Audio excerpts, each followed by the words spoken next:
kick to the gut. I like it. Yo, how we doing? Coming straight off Hell in a Cell that was more like a scuffle in a cage, really. Let's be real honest here. I mean, come on. You know how we're going to start these things off? I'm going to lay it all out there. I'm like, Okay, it's Mister Young.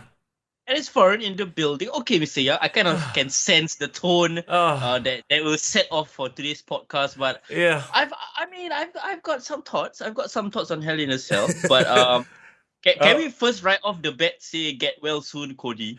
Right. Okay. Zayden has jumped into chat, by the way. Welcome to the podcast. If you're watching live on YouTube right now, we are very appreciative of the fact that you have tweaked your schedule a bit because we're starting 2 hours later than usual, thanks to work.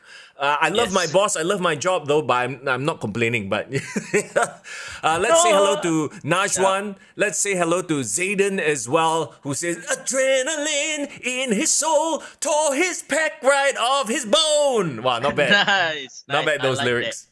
Yes, good yes. lyrics, good lyrics. Okay, but first of all, guys, I hope you guys are okay with today's timing. Yeah. Last week it was a bit wonky. It was a 3 p.m. on a Tuesday, but interestingly, it got the most amount of views we've ever had on a live stream. So it's very interesting, huh? You know what I think it is that post lunch at work, but skiving off. I mean, not skiving. You need a break from work, sort of a vibe. I think a lot of people 12 o'clock they're out for lunch, right? 2-3 o'clock you're just kind of chilling at work. So that's not to say we are going to move our schedule permanently. We are we are watching this with interest. Let's put it that way. But we did put up a poll last week, and interestingly, the audience is split. So they like a majority of it still like the original timing, 12 p.m. on Mondays. Yeah. But the exact percentage likes it 3 p.m. as well. So you guys are not making it easier for us because we still need a tiebreaker, See, that's why we got the live stream, and then after that, if you missed it, for whatever reason, you can still catch the podcast on video on demand, or if you're at the gym, you don't want to see our handsome faces, then you can still listen to it on Spotify or Apple Podcasts, wherever you get your podcasts. However you consume our content, though, we say thank you so much. We appreciate your time. We know your time is precious, so let's get down to business. Also, Najwan says, was Hell in a Cell so bad that Young had to sit down? Yes. No. I'm kidding. See, Okay, shall we just jump right into it? Oh, before we do anything, we just want to say, please join our Discord to continue the conversation. Links down in the description. And of course, we have a Patreon page, bro. Yes, please, guys, please support us on our Patreon. We want to put more content over there. So if you guys love what we do, any amount, we will appreciate it. But first of all, guys, it seems as if people want to hear our reactions to Hell in a Cell that actually watch Hell in a Cell on your own. You're referring to our references. What's up with that? Yeah, right? Jason's good to see you. Pascal, good to see you as well. Okay, so let's get right down to it. And I didn't even realize this when we were previewing it last week. This is a raw, heavy pay-per-view. In fact, without the Moss and Corbin stuff, I was like, wait a minute. Is this an all-raw pay-per-view? Yeah, interesting, huh? What? So it's McAfee and Michael Cole only had a one match gig tonight, lah. McAfee wasn't even there. He wasn't. So it's just Michael Cole joining the rest of the Raw people, right? Yeah, he flew, or maybe he travels with them all the time. I don't know, but he went to Chicago just for one match. He called the Madcap Moss, or rather just Moss versus Happy Corbin match. Literally went down for one match. It's okay, Mr. We get confused by their names. They change it every 2 weeks, so it's fine. Hey, maybe that's why they are like, okay, let's make it easy. Only first name or only last name. One word, basically. Yeah, it's fine. No, first of all, Michael Cole, much respect to him. 25 years in the business. Do you see that? Yeah. Pat McAfee was marking out about it on SmackDown. Yeah. That was one. And so I really saw the tribute on YouTube where all the announcers and commentators actually paid tribute to him. So I thought that was quite sweet. Yeah, I think he doesn't get enough respect. I don't know why. Is it because he came after JR and JR was so beloved? But I feel like Michael Cole doesn't get a lot of respect. And I'm here to say that we need to put some respect. I am a coal miner. Wow, can you imagine the entire heel run? You weren't watching it then, but No. 2011 he was like the most hated guy because he actually played a heel as well as being a commentator. Maybe that's why. Yeah, maybe that's why I give him the credit he deserves because I wasn't there for his terrible heel run. Wait, actually, was it good or bad or was it just lame? He was healing it up. Like Yeah. people love to hate him. But bro, he had a WrestleMania match with Jerry Lawler, which shouldn't have been a WrestleMania match. Isn't he undefeated at Uh, WrestleMania? Isn't that the joke? yes, that's the running Ah. indeed. Okay. We'll talk about the MJF pipe bomb in just a little while, Jason. Yeah, hang in there. Yes, that's unfortunately for the WWE, right? Literally everything that has happened in the WWE universe Mm-hmm. has not been interesting. The scale of what's been happening at AEW, and that is an interesting development, don't you think? Like really, WWE has become this sort of there's nothing truly awful and irritating about their presentation, like Mm-hmm. some of the crap that AEW puts out.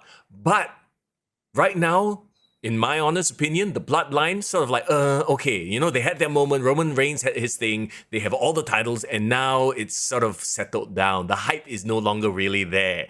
Meanwhile, on the other channel, you have, well, what you have, pipe bomb. Yeah. You have injured champions. You have more injured people. Yeah. Maybe Cody Rhodes was like watching AEW. He was like, you know what? I can't let them take out my attention. I also need to get myself injured also.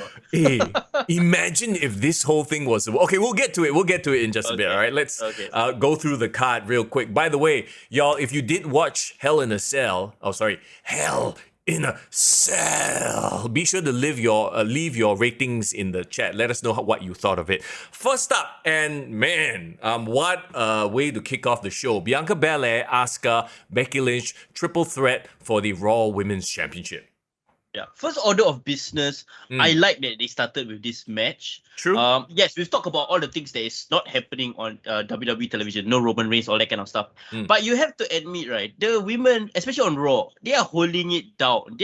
They are the only reasons why there's something to watch. Because the women are trying their best to kind of carry the show.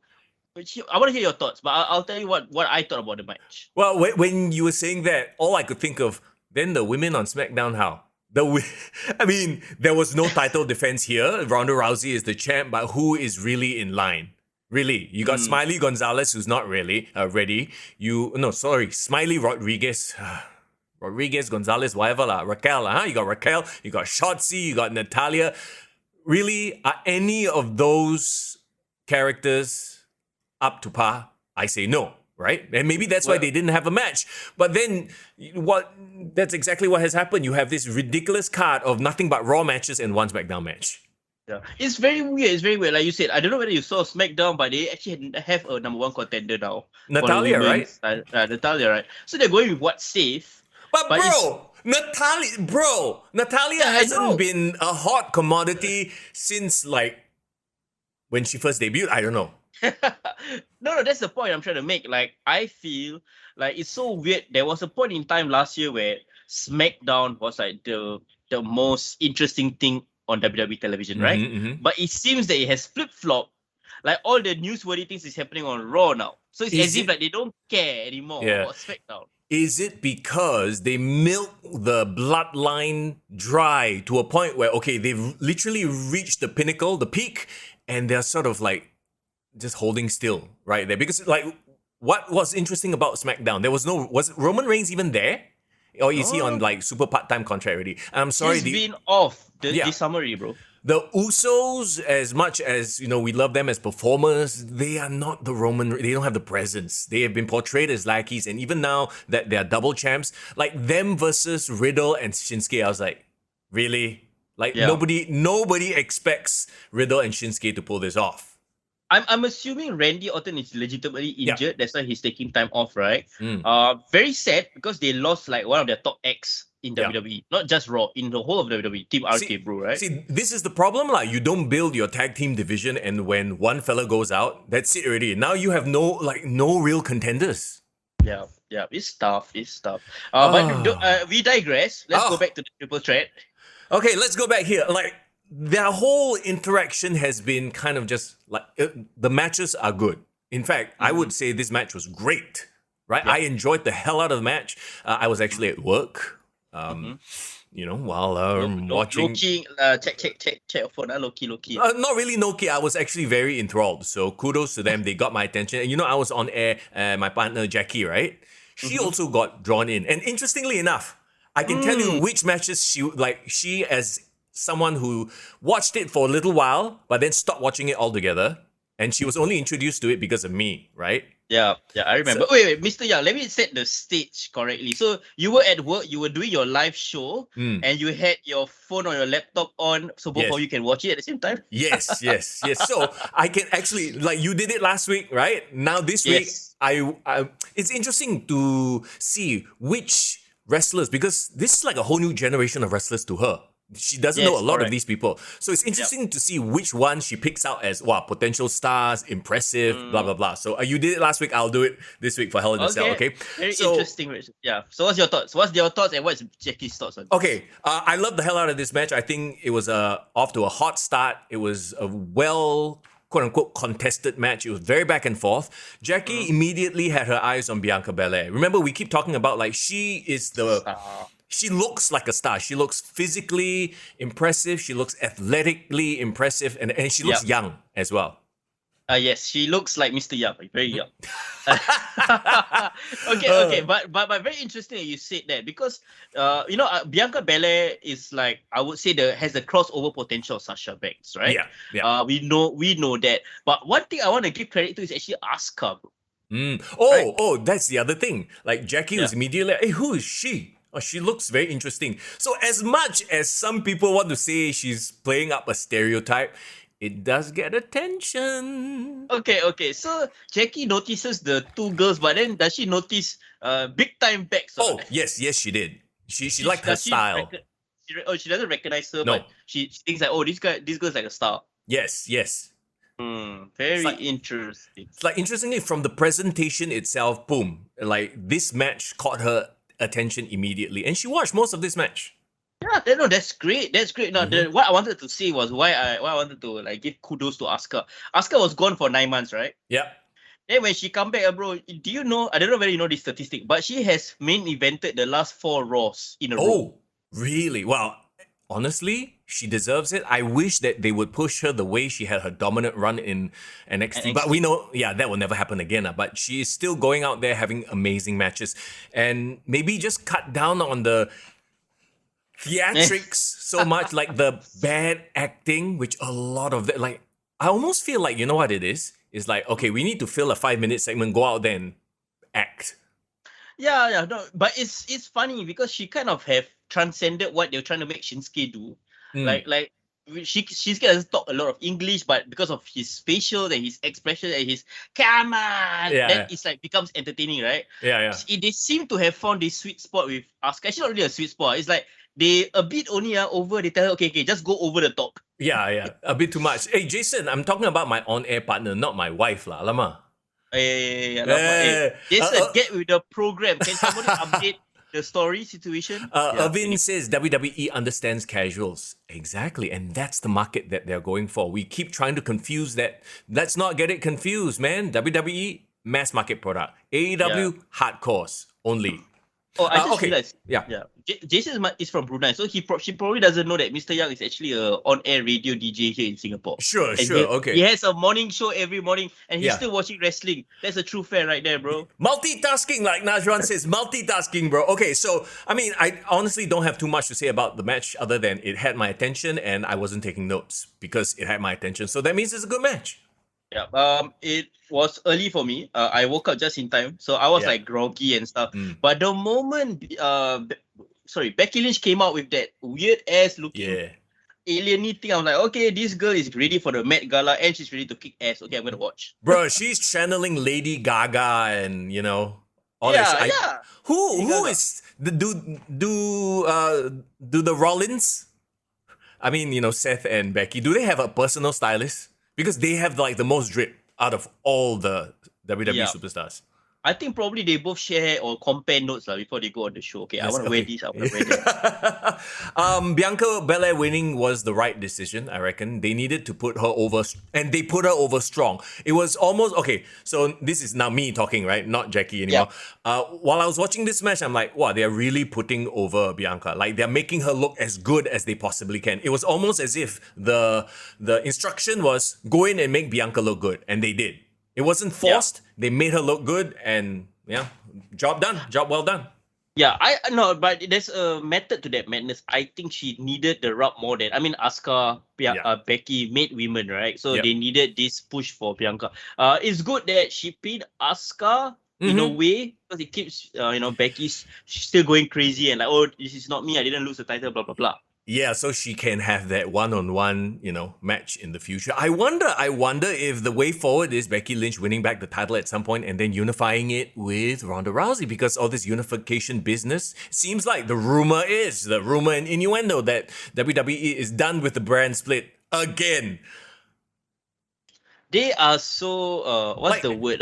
Like they can't decide. Yeah, indecisive. Like every few years, brand split and then unify. Brand split, unify. Like. No, bro, I don't want a brand split, bro. I want to play my GM mode, Raw SmackDown, bro. Come on.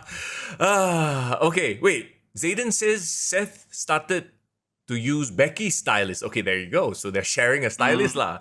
2 for the price of 1. I wonder if the stylist charges more now. I'm doing your style, I charge you more money. No comments on the style. I would say it's a quiet taste lah. Okay. Sure. Hey, it gets people's attention, and that's the point. Yeah, that's exactly the point. Okay, I mean it's a great match. Actually, I was actually quite I had good hopes for the rest of the show because of this match. Bobby Lashley had to come out and face Omos and MVP. And this is nothing against Bobby. Bobby is an athletic specimen. He looks the part. MVP tried to make this work. You got a veteran in there, but every time Omos is in there, he's like a giant tree. It's like Bobby is trying to wrestle a tree. No matter how good he is, like Omos, his facials, his selling, it just doesn't work. It's like a Kali. And you know what Jackie said? Jackie's first response, hey, this fella look like he's laughing. Omos, the Nigerian Colossus or whatever the hell they are calling him now, like. Immediately, she doesn't feel any intimidation from him, even though he's gigantic. Like, that's a good thing as a human being, but as a performer who's supposed to play a nasty, massive heel, yikes, it's not working, right? Yeah. But my favorite part of the entire thing between these 3 people was the music video before the match. Did you watch it? The diss track. The diss track, yes. Yeah, got some bars, MVP. Hey, I didn't know MVP had bars. Okay, MVP versus John Cena rap battle. Let's go. WrestleMania.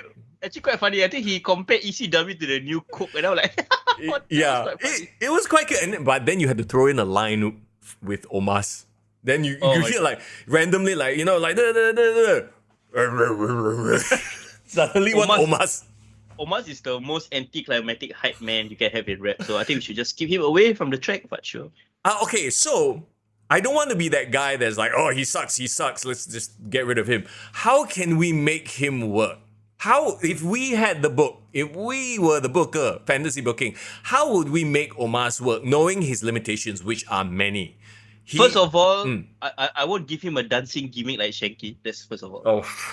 Yeah. So WWE has like two things, right? Either A, they make you an indestructible monster, even though your offense, and when you take any offense, it looks like shit. Yeah. And they just pray and hope that the size gets you over. Or B, they make you a comedy act. Like, basically, you know what's going on right now? Kali. Remember when Kali was first presented, he was a destroyer, even though his offense looks like shit. He was like killing everybody, right? So that's why Omos is. Then after they got bored, they made him a ladies' man and like dancing, which is what Shanky is doing. So basically, Shanky just skipped the entire badass period of his career. He just straight away went to the dancing gimmick. Yeah, because it just wasn't working. There was already an Omos. Yeah, but if I had to book Omos, right, keep him specifically as tag teams. Keep him specifically as like a bodyguard. Like, don't even try to push him as a like he's gonna be a career bodyguard. You know what I mean? Like, I want him to be that. Irvin says, anyone remember Kurgan and the Oddities? I would say Kurgan had more facials, better expressions. Yeah. No, yeah. The problem with Omos is actually okay. Even if he's wrestling is shit, right? But he got great facials, or he can cut promos, or he looks intimidating. Then like that can be salvaged. I think, bro, it's almost as if AJ Styles like, okay, guys, I did my best with this guy. I cannot anymore. I want to go back. I want to team up with Finn Balor who can actually wrestle. That's probably what he's thinking. Oh my god, and we'll get to that in just a bit. But I feel like AJ right now and Finn, they are so like cold. Stone cold, and I ain't talking about Steve Austin, but we'll get to that in a bit. So okay, bless MVP's heart. He tried so hard. The right person went over. The crowd was very hot for Bobby. Did you notice? Yeah. If nothing else, I believe that the crowd actually, it makes it seem like, okay, now Bobby's gotten this out of the picture. He can go and challenge for the world title again. Did you see what he did after the match? I saw he went to the crowd, right? Yeah, and then he took one of those replica belts from a fan and held it out. I was like, oh, I've never seen a wrestler do that before. Like, okay, was this planned or was this like off the cuff? Yeah, it's almost as if like a sign to management, like, hey, okay, come, I've done jobbing to this kid. Let me go back to the world title picture where I deserve. Oh, wow. Yeah. I guess we'll see more of Omos on main event, hopefully. Hopefully, yes. Which means that's where MVP is going. Just a side note too, they had a little backstage segment, right, where he had a chat with Cedric Alexander, being all bro and fist bump, and what do you think about that? Yeah, so what is Cedric's deal right now? So he's just angkat bola to MVP, then angkat bola to Bobby Lashley, is it? Yeah, so he's now best friends with Bobby Lashley or trying to be his good buddy. I don't know. You know what Jackie said? I remember it so clearly. Wow, bad acting. But that it is what it is, right? I'm so sorry, but if you let a casual watch Raw, that's probably what they'll say half the time. It's just bad acting. Yeah. So, what do you think, Stian? Like, do you think every single wrestler need to go through acting school as well? Wow, I don't think acting school per se. They just maybe not need to not be given scripts. Because I do realize that when you are given a script, you start relying on the script too much. You start wasting time memorizing, and then you start getting in your own head. Did I say the right words? Did I screw it up? Right? As someone who is in the media line, who's had to host many things, whenever you give people a script, that's what happens. They will get in their head over the script. But if you let people free ball it a little bit, they are much more casual. But it's also up to the individual. Some people are just born comfortable, natural. You give them a mic, The Rock, he can just go, right? You give Stone Cold Steve Austin the mic, he can go. Some people, Ricochet, not so much. So when you host, like, for you don't really like word for word. You just have pointers and just go? Yeah, you have to have pointers so you know what the hell you're talking about and you don't start rambling. But at the same time, it depends. Like, of course, if I'm hosting a very formal dinner at the Istana, of course I will read word for word your bloody script lah. But if it's just, like having fun with interacting with crowds, good luck lah if you are, forced to memorize the script. Can you imagine if we script this podcast? Okay, hello everybody. My name is Mister Young and FRGN. Hey, I know some radio DJs who still do that. I'm not going to drop names, okay? I'm not trying to shade nobody, but it's quite obvious. You can tell when it happens. Let's just leave it as that. Yeah, okay. They don't sound natural. Anyway, okay, I'm getting off the point, but not quite. Because it's kind of the same thing. Anyway, that was bad acting. But let's circle it back. So going forward, I think wrestlers, what they need is actually not really acting school, probably improv. Like they need to practice improv more. Yes, do these weird like improv nights. Isn't that what they do in NXT? Like, don't they have promo class? Yeah, they got promo class. They can cut promos randomly, blah, blah, blah, try new characters. Yeah, that's what they should be doing, right? And then you have Vince McMahon coming up, sell me this pen. Or cut a promo about a dog. Be a dog. Didn't they do that to Cesaro or Sheamus or something like that? Yeah. Oh, puke. Do you remember God. that? It's really Vince's way of saying, I gave you something shit, make it work to Yeah. test you. Actually, I kind of get Yeah. it too, you know. Yeah, All in a right, weird way. Yeah. yeah, like if when we used to do DJ hunts back in the day, that's what Mm. they would do. They would give you random topics. Okay, talk about avocado. Go. And to see Avocado. avocado, yeah, to see if your mind is quick enough to come up with some shit on the fly. So it's a legit acting tactic or live promo tactic. Anyway, let's move on to the next match. And this match had me more entertained than it should have, I feel. Because it felt like, oh my god, where are they going with this? And honestly, there wasn't any payoff. Yeah. But the match itself was interesting. Talking about Kevin Owens versus Ezekiel/Elias. Yeah. Yeah. Well, I'm curious to know what Jackie thought of this. Like, as a have no idea, no context. So, to this okay, match. I explained it to her. She was like, oh, okay. Like, she just accepted it. That- But she was Elias. very entertained by Kevin Owens. And Mm. we've been talking about it. I've said this many times. Kevin Owens is single-handedly carrying this whole storyline and feud by his reaction. Yeah. Yeah, The he crowd going Zeke, like sort of like everyone's in on the joke except for him, and it's pissing him off. Yeah. That's the whole vibe of this feud, and it's apparently working. Yeah, bro, he has been carrying. He's like the MVP of this year, like unsung hero, bro. Yep. He carried Stone Cold to a great match. Yep. And now he is like making this stupid storyline work. But I'm so glad that he actually got the victory, because Yeah. if he had lost to Zeke, no offense lah, then his entire match with Stone Cold is ruined. Right.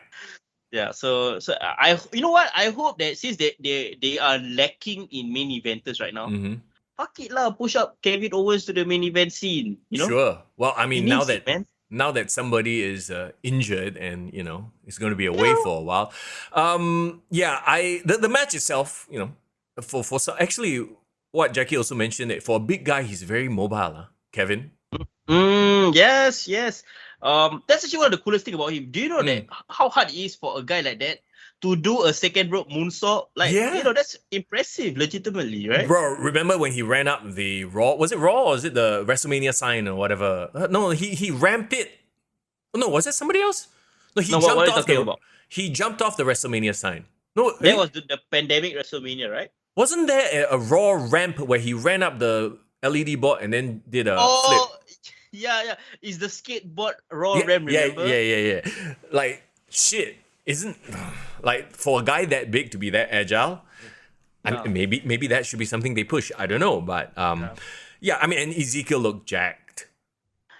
Bro, Ezekiel, right? Like, if he was in the 80s, he would probably be Ultimate Warrior already. Bro, he looks like the Ultimate Warrior with the freaking tassels and everything. Let him grow his hair out, but then he would look too much like Elias. I don't know where they go with this. Are they going to drop the whole Elias Ezekiel thing, or are we going to have a thing where they both show up? I mean, the hokey like 80s fan that I am is hoping that one day they do a split screen deal, a la Mankind, Mick Foley, Dude Love, all that shit. But is it too hokey for 2022? They got something with Ezekiel, I admit. Like, even if the gimmick is stupid, the performer, like the guy behind Ezekiel, he's great. Like, in the ring, he can talk, he got charisma, blah, blah, blah. Keep him in the hunt, I know. Bring him to the US title picture scene. But I'm just like, Elias was such a good character and he was over. That's the thing. Yes, he was. Elias was so over, and then you hit reset and made him a completely bland fella. So I'm like, wow, he brave lah. You know what I mean? You gotta give it to him. Yeah. Like, he literally had an over character. They were making documentaries about him, for goodness sakes, and he was just like a newbie. He recorded albums. Yeah. And then, we're gonna hit reset. All of a sudden, he's this. Honestly, without the Elias thing, he's just some bland dude named Ezekiel. Yeah, no, but to be fair, like, playing devil's advocate here, like, they have kind of taken, like, they have done everything that they could have done with Elias as a character, right? Like, I don't think they would have done much, because I remember before they set the reset, he was doing nothing. Remember, he was with the Jason Riker and a bunch of stupid idiots. Oh God, true. So okay, then the question is, right now, do they just split up and do their own thing, or do they continue? No, Kevin Owens got his win, right? He should move on. this feud is over, right? Yeah, I think it's a 2-month feud. It's a mini feud. Mm. I feel like most of the feuds that they have, like post WrestleMania, I think they're wrapping it up because Money in the Bank is a great way to reset and like start new things. True. Okay, let's move on then to a 6-person mixed tag team match. Okay, go ahead. I mean, I'm quite surprised by this match, but not by what you expect.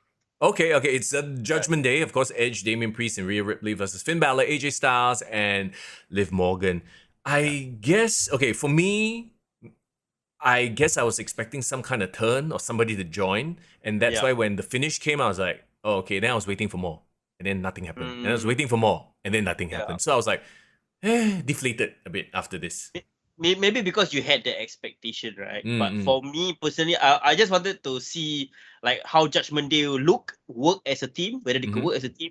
But I was surprised because, you know, out of all the names, right, like we got some really established veterans and names here.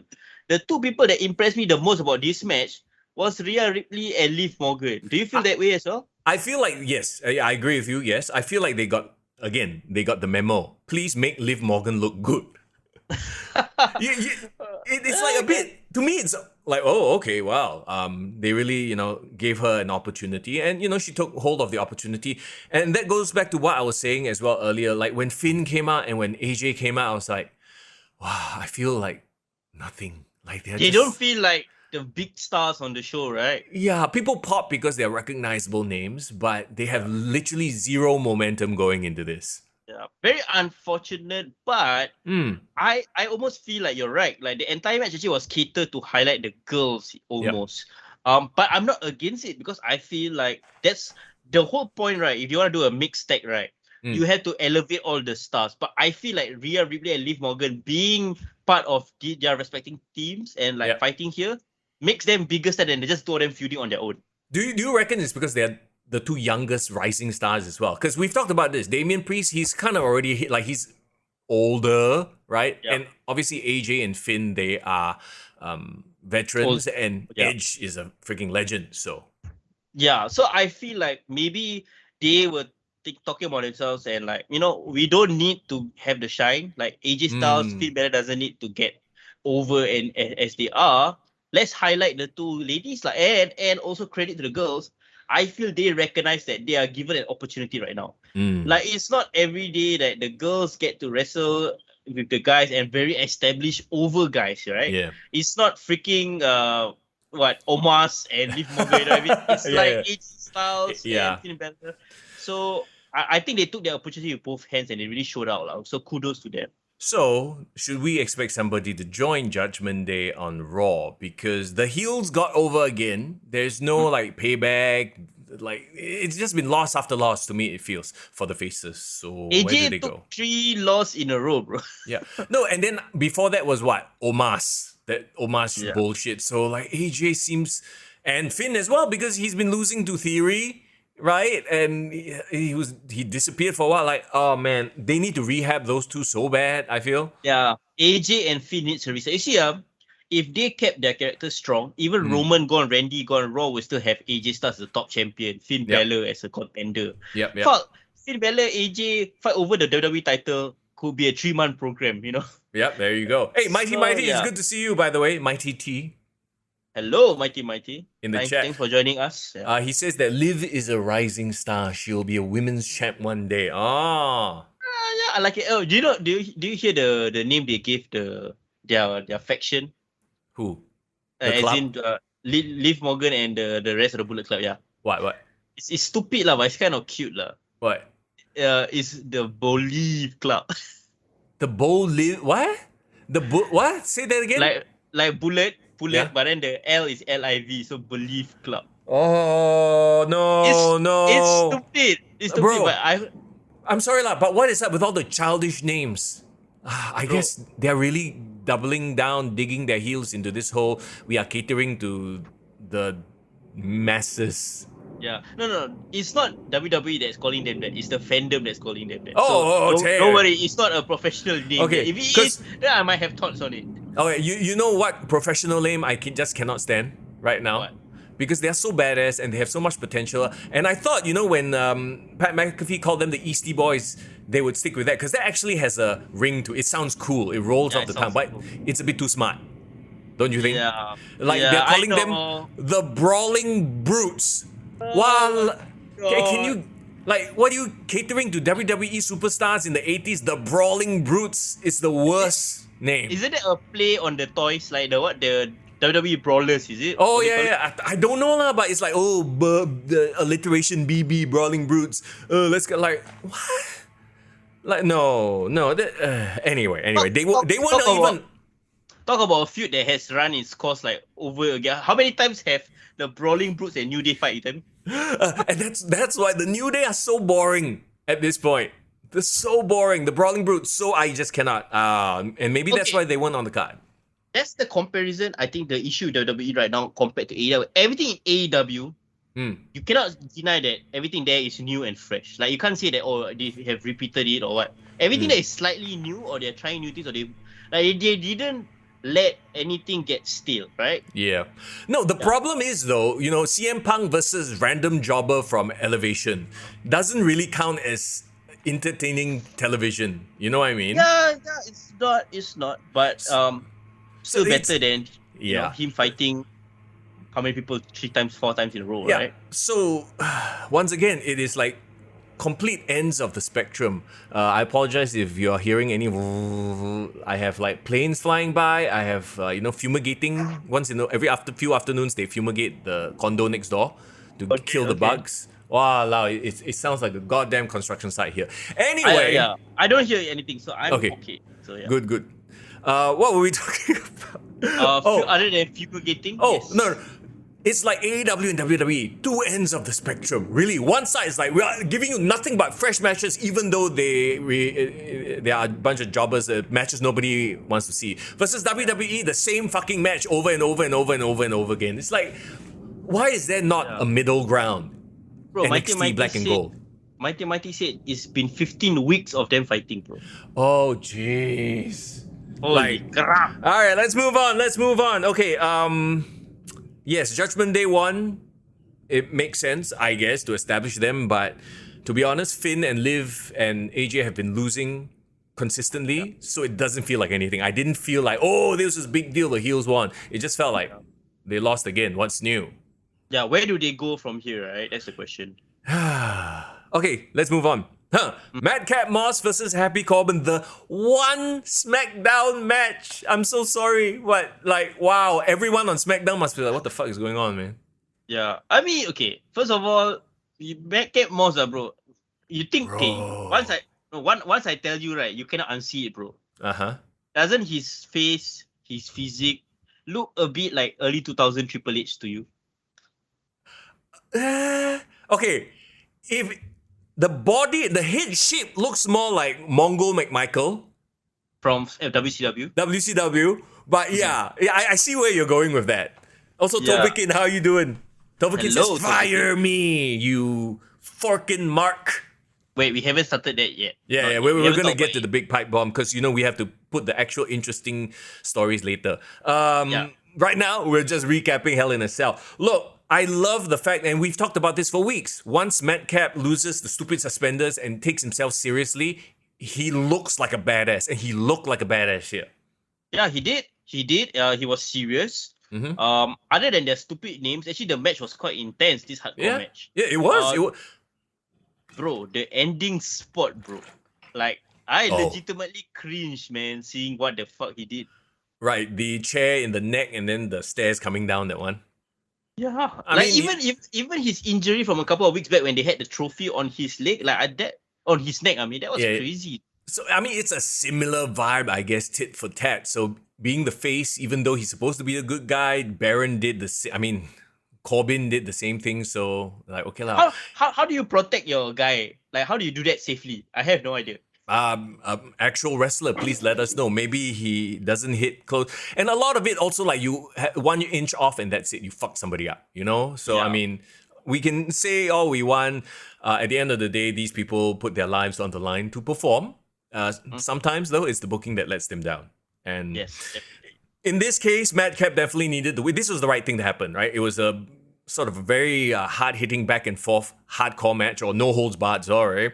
And yeah, the right guy went over, so Happy Corbin's probably going to take a break for a while to sell the injury, which is great, and then have him come back as something else.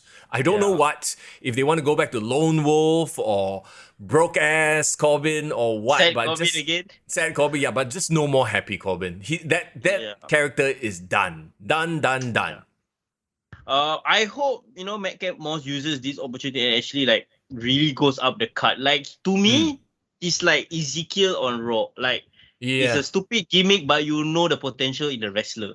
Correct. It's like we talked about lah. This is your test. If you can tahan this gimmick, you won't complain too much. Okay, we can invest in you a little bit. Yeah. I might be crazy to say this at this point in his career, but I think he's a future world champion. Oh, you know what? I would agree with you, and I would even go so far to say that Corbin. I'm still sold on Corbin in that if just given the right gimmick, he can be that MJF. Yes, I agree. Bro, you know what's crazy? What? Can't think of it. 5 years down the road, Corbin versus Moss for the World Heavyweight title at WrestleMania. Zayden says breakneck Corbin. Walao! Bro, don't be basket lah. He's already died. He's already injured. Give him chance. Correct. I hope they repackage him. I hope he comes back as some a badass, that we know that he can be. He's one of those very underrated guys as well, I feel, that deserves a championship run at some point. Not now, but at some point. You know why I think he has the potential to be like a main eventer in WWE? Why? It's not his body, because his body is definitely physical. Like that's one thing. But he's charismatic, bro. He actually can talk. Yeah. And can connect the audience. Yeah. And he's the type of guy that isn't afraid to be a proper heel, like an MJF. MJF has taken it to the next level, and maybe also because, right, they allow MJF to do it. Whereas Baron Corbin, at the end of the day, is still part of the WWE. Outside of the ring, he still has to make appearances and, hang out with children. Yeah. Like, MJF will take that gimmick all the way. Like, he's not going to be hanging out with no kids, Yeah, which I think will affect if he... Okay, but we'll talk about this later. But that's my concerns if MJF goes to WWE. Yes. Okay, there you go. Madcap Moss with the win. Once again, expected and definitely made sense. Theory versus Mustafa Ali. Okay, first of all, did you hear the hometown crowd pop for Mustafa Ali? They did. Only okay. I feel like they did it because, what's that guy's name? Mike Rome was like, Chicago's own Mustafa Ali. That was the one time they popped, and then after that, it just I mean, I feel like the crowd was dead for him, even though he was the hometown guy. Did you enjoy the match? It's like looking at the match as it is, do you enjoy it? Yeah, I mean, you have two very good workers. Obviously, one's a phenom. Talking about Theory lah. Yeah. And also I just feel like this is the kind of matches Mustafa Ali should be having all along, right? Like but the last time I remember him, sorry to cut you off, but the last time I remember enjoying a match like this that Mustafa Ali had was when he was against Daniel Bryan.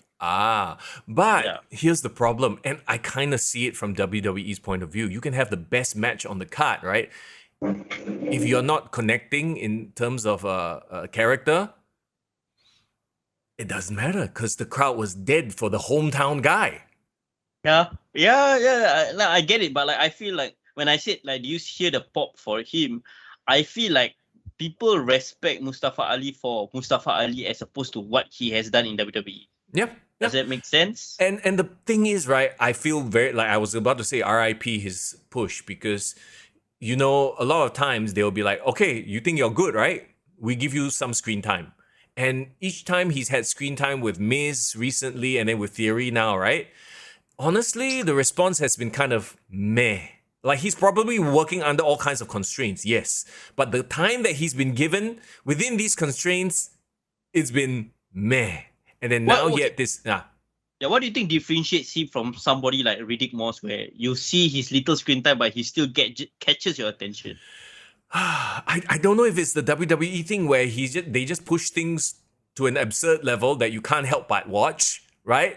And then once you've watched already, you're like, oh, I know this fella from the ridiculous thing. Then you make him legit. Then it's like, oh, I remember him when he's doing it. He looks much better now. You know? So maybe what Mustafa Ali is lacking is that he hasn't had gimmicks that has endeared him to the audience yet. Other than I tried very hard, I'm a family guy, I'm rising above all this, kind of thing. You know, actually, who his career reminds me of now? Who? Who? Kofi Kingston is the kind of guy. His promos are not horrible, but they're not The Rock's level, right? Yeah. They are just kind of there, and they just captured lightning in the bottle in that moment leading up to Kofi Mania. After that, it's just been I mean, I would dare say that Big E and Xavier Woods are the better promo out of the New Day. No, I don't disagree with you. Yeah. Like, it makes me think back, like, if Kofi was in the Ruthless Aggression era or in the Attitude era, like, he wouldn't even be a mid-carder. I would think he would be a lower mid-carder. Yeah. It just so happened that, it was the perfect alignment. You had Daniel Bryan working with him, and then there was the whole thing where, he had to go through the gauntlet, blah, blah, blah. It was just a thing that happened. Mustafa Ali should have been that guy. Yeah, yes, it was. True. Yeah, and it was recorded. And I feel like when I watch Mustafa Ali, it's the same. So not same, but similar in that he has a lot of potential, but you have to get him in the right circumstance. And right now, it's just not happening for him. And I'm very worried that Vince or whoever, the writers are going to see it. So, he can't even get over in his home crowd. Boom, that's it. He's done. He's going to main event. I feel like he has so much more abilities that he's not being able to show. I don't think he doesn't have it. Put him in an interesting program, I think he can shine. But like you're right, it's the circumstances. He's not being put in a good situation, lah. Yeah, but you get what I mean, right? Some people, even though they're put in a shitty situation, they make it work. Like examples are like The Miz, or in this case, Riddick Moss. They still shine. Him put in a lousy situation, cannot. Like, actually, who else I feel like is the same? Who? AJ Styles.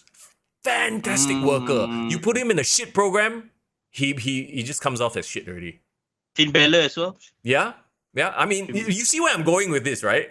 Yeah. Okay. Do you think, in a weird way, I think they are better meant for like a AEW? Yeah, AEW or ROH, that kind of thing, where they can build their reputation. Where it's like more real, true to life. They can just be like, they don't have to be over the top personality. They just be themselves, and it goes over with the crowd because they like their work rate.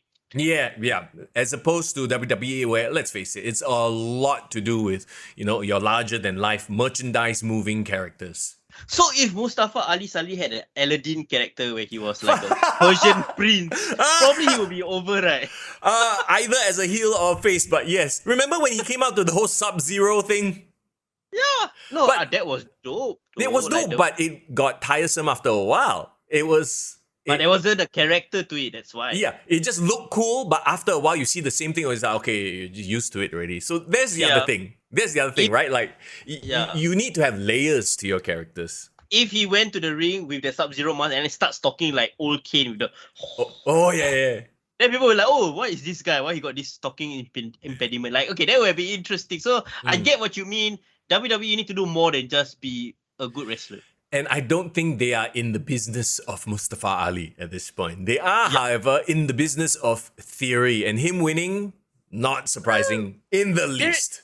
Theory looks good. Like, he is like, I don't want him to be pushed too fast at Randy Orton. No world title picture yet, but I want him to like hold down the US championship for a while. Okay, he's the sort of guy, right? If he shaved his mustache, he would look like such a cute baby face. Now he has that thin mustache, makes him look irritating as fuck. And I think that's why he has, he has that, like, not like you, bro. You have like a thick, like, full growth thing. His is like kind of like thin, and like if I grew a mustache, it would look like that, and I would look like, no, Chinese boy mustache cannot make it tight. It's the pencil, like twirling villain, right? Yeah, like, wow, it's damn irritating, yeah. And well, it all goes to the presentation, I guess. I appreciate your facial compliment, but yes, Theory. Theory is a star, and I hope he gets a good program going forward, man. Yeah. So do I. And let's elevate the US title a bit, at the same time, make the US title great again. Make the Intercontinental title again. Actually, I don't give a shit about the US title. I grew up on the IC title. That one is important to me, and get it off Ricochet. Maybe Theory should have won the Intercontinental instead of the US. Maybe they're going to freaking unify the. US is considered part of Intercontinental, what? It's because the US is one of the continents, so just combine and become the Intercontinental title, lah. Fuck. Yeah. Oh, Jason just reminded me. Ali's best character was the hacker gimmick, which never even happened. Oh, yeah. Oh, shit. That one wasn't even him. It was implied that it was him, right? It was just his back or the silhouette. Anyway. It became to the most terrible retribution gimmick, lah, but yeah. Yeah.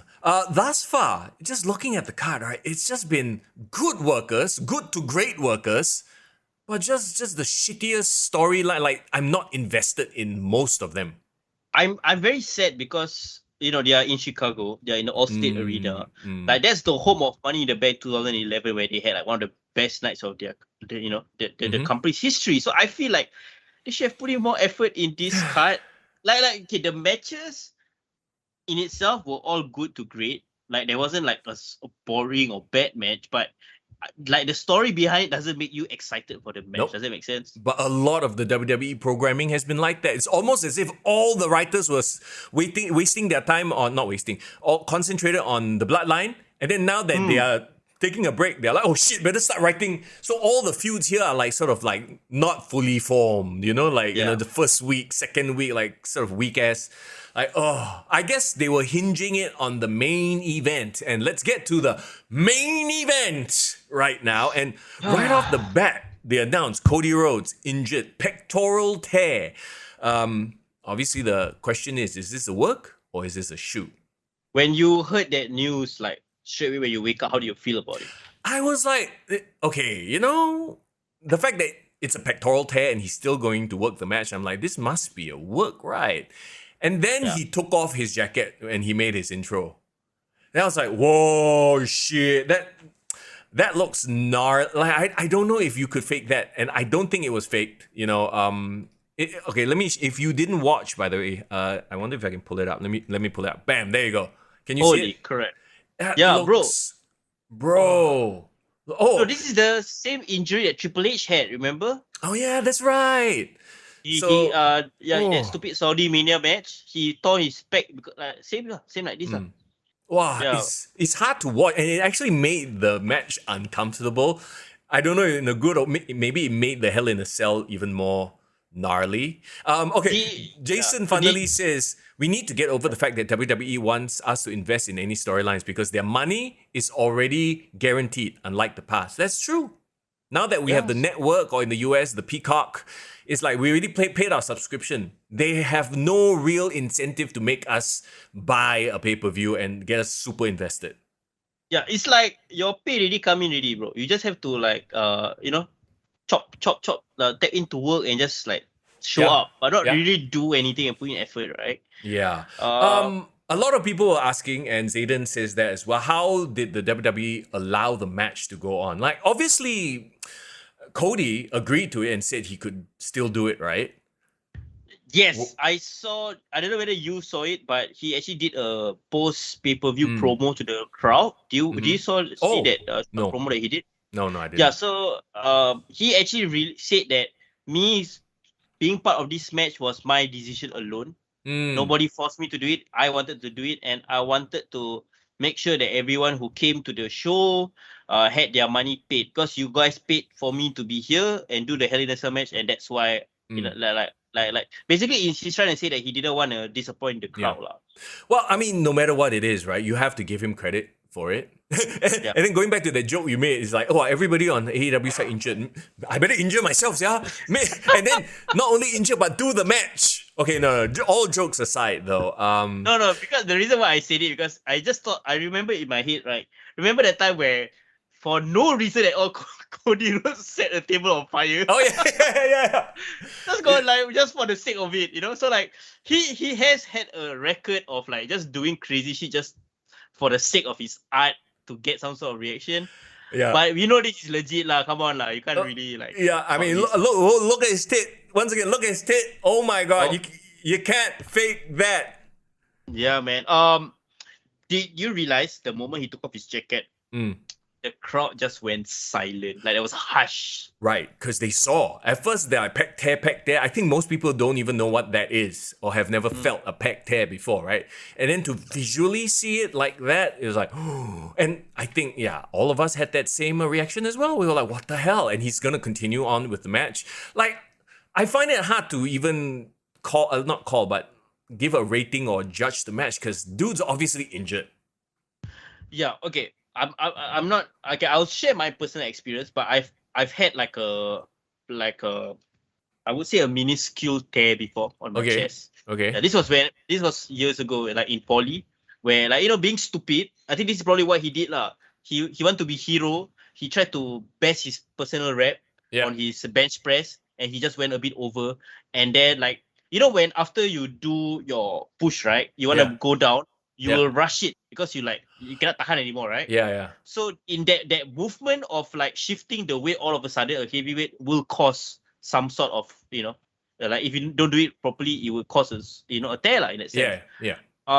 And for me, it was just a minor one, but I couldn't lift my arm up for like at least a week. What the hell? Yeah. So when I realized what the fuck was happening to his chest, I'm like, how the hell is he gonna bring his hand up? Like, he's definitely not gonna climb up any cage. Yeah. But how the hell is he going to like use any part of that? But like even lifting a bit is gonna be super painful. Bro, and like they were kind of working it a little bit. It would be stupid. It would make no sense if Seth didn't work the injury, right? But I was like, wow, every time. So, hey, they made, I guess the injury made the match more brutal. It made the match more compelling to watch, right? Yeah. Irvin says tomorrow he's gonna tattoo that onto his chest. The the scar, make it permanent, better than his neck tat. I don't know about that, bro. Nah. Like okay, the kendo shots, like fucking like made me cringe like crazy. Even then I was a bit annoyed with him. You know why? Why? Like it's almost as if Cody wanted to like milk this when he was taking when he was taking the steel chair shots, right? Like the side steel chair to the side of his body. Yeah. He could have taken it on his injury-free side, but he purposely shifted and took it on the injured arm. Like I'm like, why, bro? Why can't you minimize that? I feel like correct me if I'm wrong. He comes across sometimes to me as a classic try too hard. Like we all have that one friend who like you can't fault them for going the extra mile, but it's like, hey, fuck lah, why? Like, you know what I mean? Yeah. Isn't that one of the issues we had with him in AEW? Like he over tries to be the good guy, or he tries so hard to be like the promo guy. Yeah, it becomes a bit. It rubs people off the wrong way sometimes. But don't you think a lot of people in the Attitude Era felt Mick Foley was maybe like that also? In a way. But yes, but also he was such a likable person. At the end, you know what I mean? Okay. Like he didn't. I don't know. Maybe it's his face. Like it all plays in. I hate to be that superficial guy, but it's in his face. Maybe it's the way he carries himself. But you feel bad when he gets. Now these like horrible things happen to him. Whereas with Cody, it's like see la, you go and get kiang la. See this one. You know what I mean? There's like this weird difference. See la, you brought this upon yourself versus ayo, poor thing. Even though you knew he threw himself off the cage or whatever. Okay, get it. So you're saying like if you were Mister Young was the father of both Cody Rhodes and Mick Foley, you will sayang Mick Foley more because he got the poor thing face. Yeah. But then the Cody Rhodes is like the annoying fuck. Like you see this naughty child. Yeah, you deserve it, right? Yeah. Irvin says Cody extra Rhodes. That's the best word. He's very extra. Yeah. He melebih lah. Yeah, in Malay we call it he a bit over lah. Over. but let's take it back from all that. It's all jokes. It's all jokes, people. Well, maybe.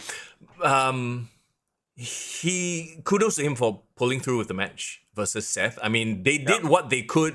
They tried to work around the injury. They tried to work the injury. So you can't expect them to go and climb cage. They did have a table spot, but Seth took the table spot. There was the cowbell spot. Yeah. What do you think of that? I was a bit like, what the hell's going on? Suddenly it became a bull rope match halfway. I feel like it's an homage to his dad, obviously, right? And speaking of homage to his dad, we didn't even talk about Seth Rollins' polka dots. I thought that was a nice touch to get in his head, blah blah blah. So Yeah, nice bit of psychology. This is like the match catered towards the marks, if that makes sense. Yeah, no. One thing I actually realized I like about the two of them. You Mm. know, we have a generation of Shawn Michaels fans, right? Yep. All want to do their matches and pay tribute to Shawn Michaels. But this match is the Triple H tribute match, bro. Oh God! Oh yeah, because of the pedigree and the sledgehammer. Sledgehammers, yeah. So I mean, like Cody Rhodes has said, on publicly that his favorite wrestler of all time is actually Triple H, other than his father. And Seth Rollins is of course mentored by Triple H. So it's so interesting to have this generation of people who are Triple H marks. Yeah. Oh, yeah. And not to forget that Seth owes a lot to Cody's father as well, because Dusty was the head guy of NXT for a long time.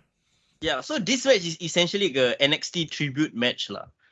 And I don't know, man. Like I saw some of the comments saying that this was also a match of the year contender. Where would you rank it between like their series of 3 matches so far? I still say WrestleMania because of the moment. At the end of the day, moments make memories. Okay. This one will be unfortunately remembered for the giant freaking red tete that he had. Okay, that he'll be remembered for the red tete. Okay. Okay. If I had to define their 3 matches, so I'm assuming that this match is their final season. I hope so. I hope Cody takes a long break. Screw it if he can't win the Money in the Bank. That's off the table. But if I had to compare all 3, the best moment would be the first ever match that they had in WrestleMania. My opinion, the best wrestling match that they did was actually the Backlash match. Yeah, I mean, I agree with you 100%. There's no doubt. Yeah, that opened the show. It was like a clinic. It reminded me of HBK Kurt Angle a bit, like very back and forth. And this match, I would say, had the most drama. I mean, the reality of him injured, that's one thing. But some of the callbacks that they did, like you said, the Triple H callback, the Dusty Rhodes callback. And also I don't know, do you feel this feeling of danger? Like it's weird to say this, but it's the first time I felt legitimate fear in a Hell in a Cell match in a long time. Because of the real life injury lah. Yes, the real life injury, but also I felt, because like, knowing Cody Rhodes, I felt like this guy is stupid and he's gonna try crazy chances even though he knows he's injured. So a part of me was like, how far is he gonna push this injury and do crazy spots? Right. You get what I mean? The funny thing is, a lot of people were complaining that this was very tame compared to the old Hell in the Cells. I made the wrong move of going on Twitter to see comments. I'm like, oh, idiots, whatever. But wrestling Twitter. Yeah, but there were a lot of comments like that, and the other half were like, how could they let him wrestle? Oh, this is terrible. AEW would never do that. I was like, okay, sure. No, okay. I saw a lot of very, like you said, very divisive comments. But what's your thoughts on the fact that finally in a Hell in a Cell pay-per-view, they only had one Hell in a Cell match? Do you like it or didn't like it? I liked it, but I really wish they wouldn't call the event Hell in a Cell. Hell in a Cell is a match that should end feuds, blood feuds. Like, it's just any old feud, not Kevin Owens versus Ezekiel, no, like blood feuds like this one. Yeah. This made sense. And I really feel like they should just have Hell in a Cell wherever, whenever. Like at WrestleMania, at SummerSlam, at Survivor Series, when the occasion calls for it. Yeah, I like last year's Crown Jewel where they had the Hell in a Cell match between Edge elimination. and Seth. Oh, right. Yeah, Edge and Seth at Crown Jewel. But I like that it's a good step in the right direction, having just one match as Hell in a Cell. Like, and it was like we all agree it's the most personal feud in all of WWE right now. So it deserved that. Even though they didn't do crazy shit on the steel cage, like they didn't scale up the cell, but I felt like there was enough brutality to make this like one of the it was a worthy of the Hell in a Cell stipulation. It's just that they didn't use the cell as much as I would like. In fact, they use more of the other things, and that is the criticism about the current Hell in a Cell, right? It's basically a hardcore match in a cell, and they rarely even use the cell to begin with. Look, at the end of the day, unfortunately, this match will be remembered for the red tete, and that's about it. Yeah, the red tete. That's gonna be the takeaway from today's podcast. Red tete. I mean, Cody Rhodes and the red tete. I mean, And then, okay, so he gets his win, right? Big comeuppance, end of the feud. Seth is just like devastated, blah, blah, blah. And then, again, expectations. I was like, okay, come on, this is the time. I mean, he's been teasing it. You know who I'm talking about, right? No. Wyndham Rotunda. Oh, He's been teasing shit. Like, I'm like, okay, if he's gonna come back, it's gotta be Hell in a Cell, right? So, I'm just waiting. And then they flash the logo.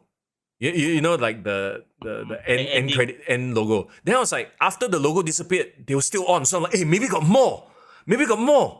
And then they fade out. I was like, oh, once again, that's on me. That's expectations. But it's like, would this have been? Huh? Yeah, is it because he changed his name back to Wyatt on social media? Yes. That's yes. Yeah. Okay. So, do you think that? Actually, I don't know. That it's obviously all speculation, right? Maybe he's just trolling. Maybe he's not even coming to WWE or AEW. Maybe they're just gonna announce a horror movie starring him or some shit. Which is actually true because last time I remember he was working on a Hollywood project. Yeah.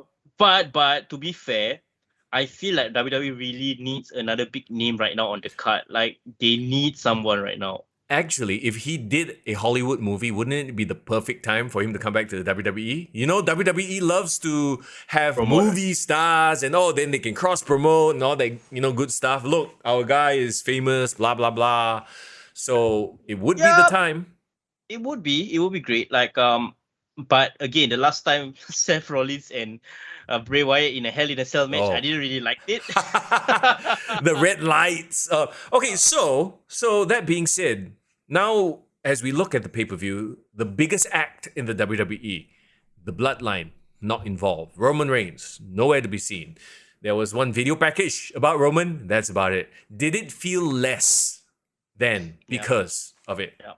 Yeah, and it's all WWE's fault because they didn't build other stars. Yeah. Even though Seth and Cody was a big pay-per-view worthy match, I think it deserved to be a main event match. But like, that's just one half of the equation, right? Bro, what if they drop the Moss Corbin match and then they just call it a Raw brand exclusive? Would that make more sense? Yeah, I guess. But like, do you really want WWE to go back to brand exclusive pay-per-views given the talent that they have right now? No, and given the climate that they have now, they are like, everyone's crossing over anyway. What brand split, right? But then therein lies another problem. It felt less than because there were no real major titles on the line, except for the Raw Women's title. If I could compare last week's Double or Nothing, right? I felt like Double or Nothing gave too much. Yeah. While Hell in a Cell didn't have anything to give. It didn't have importance, I feel. They had two matches that felt important and that's it. The rest was all just a bunch of filler. Could have been on Raw. Yeah. So I think at the end of the day, it's not like they haven't tried to build matches. They've tried to build matches. All the matches on the card had some sort of story going into it. Yeah. The problem is, they're not interesting or the stories are in its infancy. And I don't know, like, I feel like I want to feel more for the House of Edge, but yeah, I feel like, okay, the only thing I can pinpoint is the fact that their opposition is weak, and therefore they can beat up the good guys all they want. It's just not gonna matter, So you're right. I want if like House of Edge versus Bloodline. Now that would be some interesting shit. Yeah. Well, I think the issue is there is not enough like who can possibly go oppose the Judgment Day. That's the question, because after AJ and Finn, there's no other 3-man team that I feel like has the potential to defeat them. So maybe that is the issue, because if you had a really good team, but there's a lot of great contenders possibly teaming up, then maybe that's interesting. Or they had an overarching storyline. Maybe you can have Bobby Lashley go up against 1v3. Since Bobby can versus Edge. Yeah, since Bobby can beat Omos and MVP in a handicap match, it's not a far-fetched to have Bobby versus Judgment Day. Maybe. Or I wouldn't mind a side mini feud. How about Edge versus Riddle? Okay, Where Edge Judgment Day is like, Team RK-Bro used to run the division here, but it's now our turn. Well, Riddle is probably lined up to face Roman Reigns at some point. Yes. We didn't talk about this, but after the match, post-match of Hell in a Cell, where does this leave Cody Rhodes? Where does this leave Seth Rollins? What's next? If Cody was supposed to have the summer of Cody Rhodes in WWE, and now this happened, what do you think WWE can do to pivot? Obviously, Money in the Bank plans have to change if they intended for him to be Money in the Bank winner. I mean, there's still Royal Rumble. There's still a lot of opportunities for him, so it's not like they can't book him into the spot. So now he just needs to go and rest, which sucks because it kind of kills his momentum, right? Yeah, it does. But didn't the same thing happen for Edge, remember? True. Then he tore a pec as well. Yeah, then he comes back and then he was hotter than ever. So it can still work lah. Seth obviously now has to get into a promo where he will freaking look good and come out on top. He needs to get back the momentum. But then, isn't this similar to the AEW interim title picture? They need to have somebody stand in and challenge for the title. Okay, so I guess we're done with Hell in a Cell. Everybody, leave your ratings for Hell in a Cell. Upon 10, you want ABC? Up to you. Bro, what say you? I'm going to give it a 7. Wow, for Hell in a Cell, huh? I would give it like a 6.5. Like if it was a alphabet grading, I would probably say B-. Okay, yeah. We said right off the bat, right? The matches didn't disappoint. It's just a lot of the stories were just flat lah. You know? Though I would say that Hell in a Cell match was like one of the better Hell in a Cell matches in recent years. Like I really was engaged by it. Yeah, so, and you know why? Yeah. Why? You know why? Because of the red tete. Red tete. There you go. For the red tete, I'll make it a B. The red tete. Give extra 1 point for the red tete. Bro, you cannot stop. You have to stop flashing that. Later we gonna pull down, bro. Why? Explicit content. Red tete is men. This is the double standards of the world that we live in. But what are you gonna do? The red tete is fine. As long as it's on code. Red tete for a red cell match. So yeah, it matches the cell, right? If this were, let's say, Liv Morgan, then cannot show already. But if it's Cody, can show. Okay. All right. Anyway, let's move on from Hell in a Cell then to, wow, like I said, WWE, everything is sort of like in a straight line, kind of the most boring roller coaster ride. Meanwhile, AEW is just a maelstrom of shit, and I would dare say, right? It's probably better because the good stuff is good, the bad stuff is bad. As long as the good stuff is good, the bad stuff you can just, close one eye, fuck it.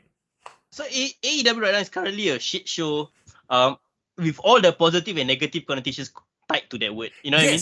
I mean, we talk about it so much, right? It harkens back to the day of the Attitude Era or the Monday Night Wars where, it's almost this blurring of, like, remember when the NWO came in and people really didn't know whether they were really from the WWF to invade, blah, blah, blah. So then, post all that, we came into this era where there was no such thing as kayfabe anymore. And look at what MJF is doing. He's blurring the lines between kayfabe and shoot and work now. But first of all, the promo on Dynamite, obviously the quote-unquote, the pipe bomb, right? Let's talk about that first. Yeah. Work, shoot, both. What do you think? It was a shoot turned into a work. That's my thought. That's my thought. Like turned into a work. As in the shoot started when?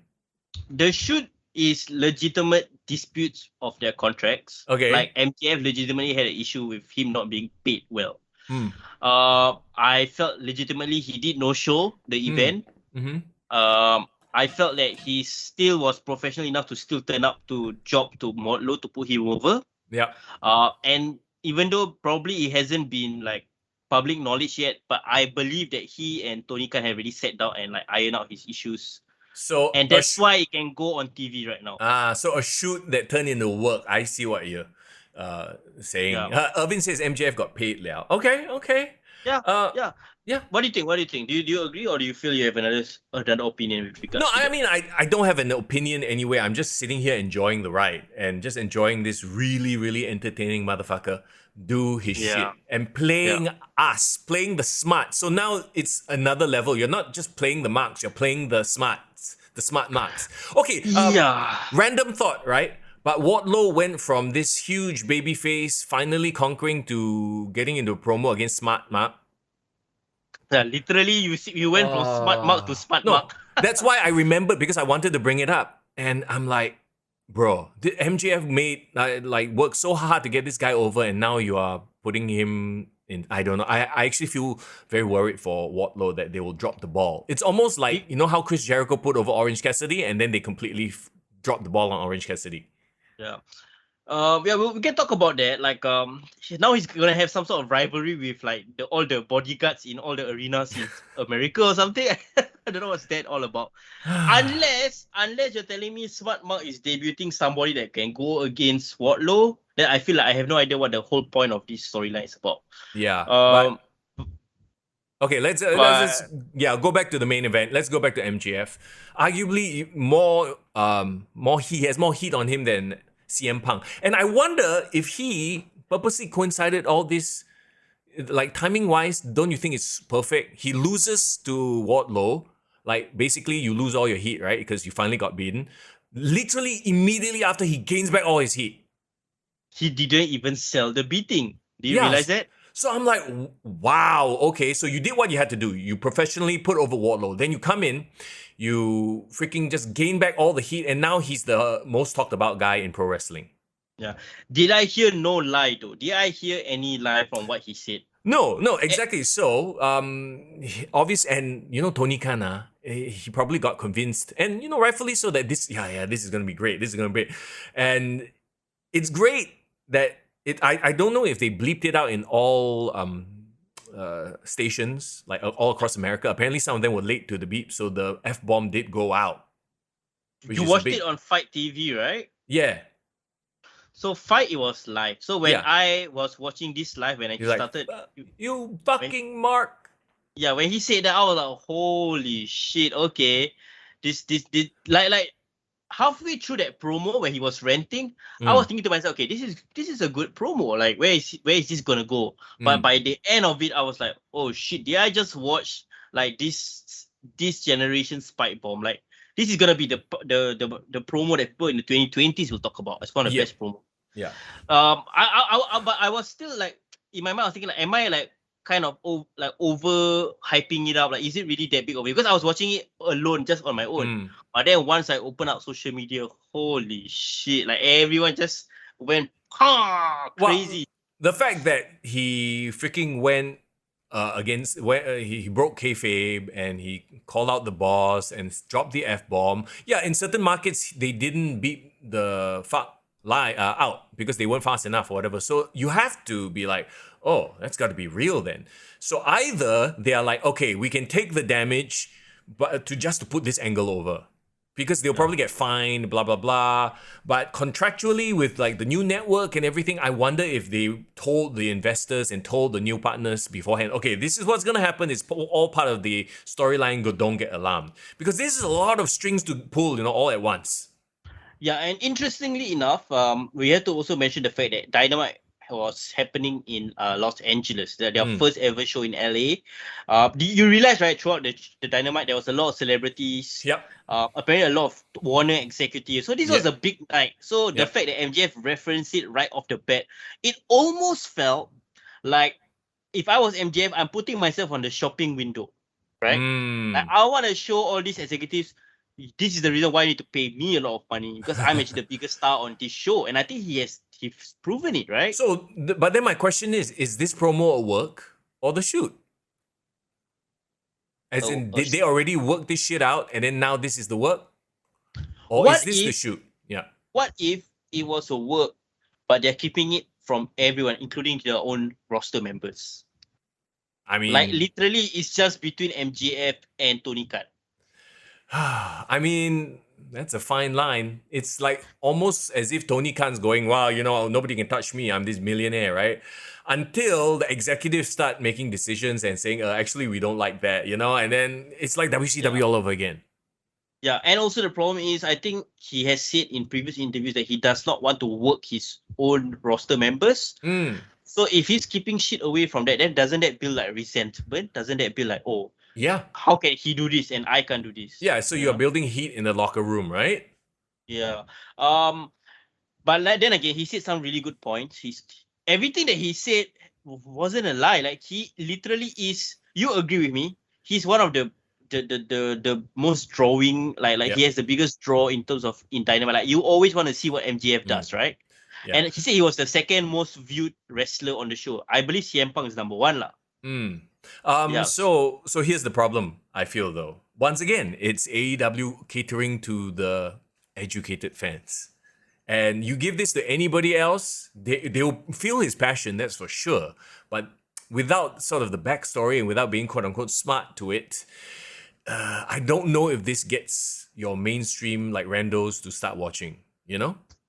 Well, he did drop a lot of WWE in the promo. I mean, yeah, he just said, oh, WWE, like, you know, the ex-WWE wrestlers and kind of thing. Okay. Bro, but how you feel if like you're doing all the work that MJF does, but then you know for a fact that Mark Henry is getting paid more than you?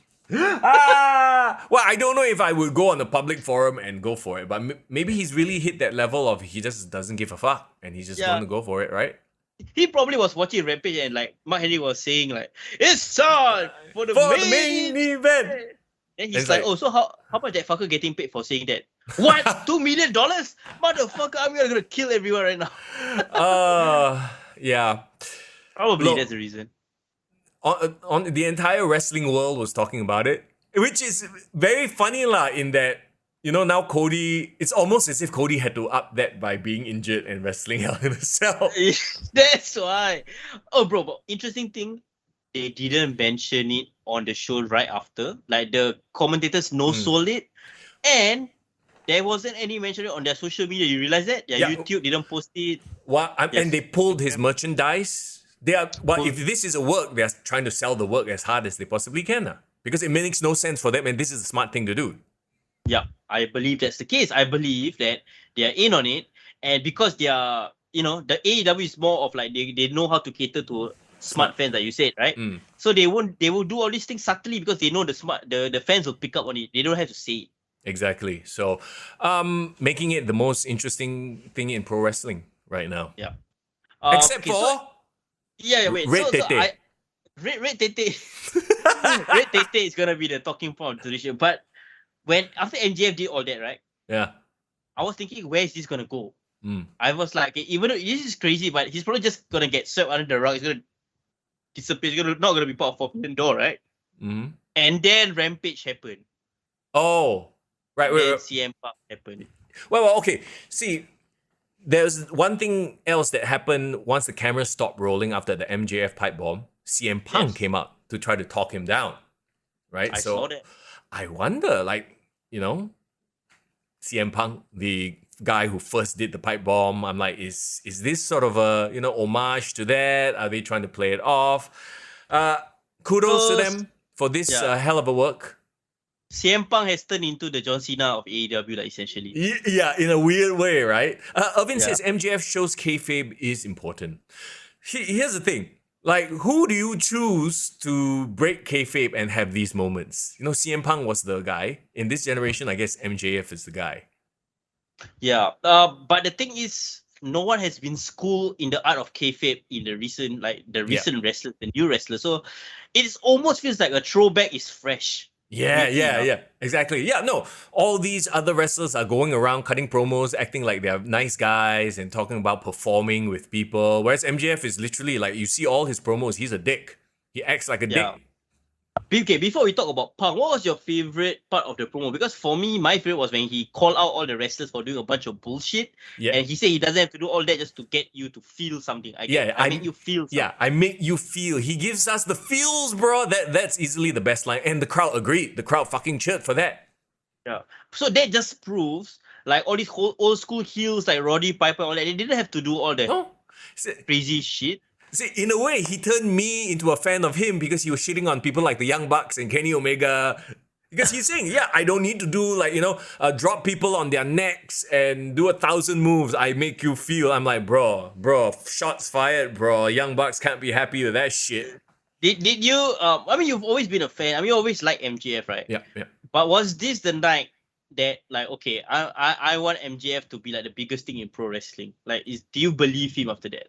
Yeah and no, like, I don't know. The thing is with pro wrestling, after so many years of and WWE is very guilty of this, so is AEW, of just sort of like, meh, like, I'm still like very reserved. That he like, as much as this was like like a spike in the meter. Let's say the meter is flat, right? He's like a spike. It's not a huge spike, not anymore, because there's been so much quote unquote damage done to kayfabe that I was like, oh, okay, so this is like a shock, like this is, all right, the dude's flatline, but we shocked him one time.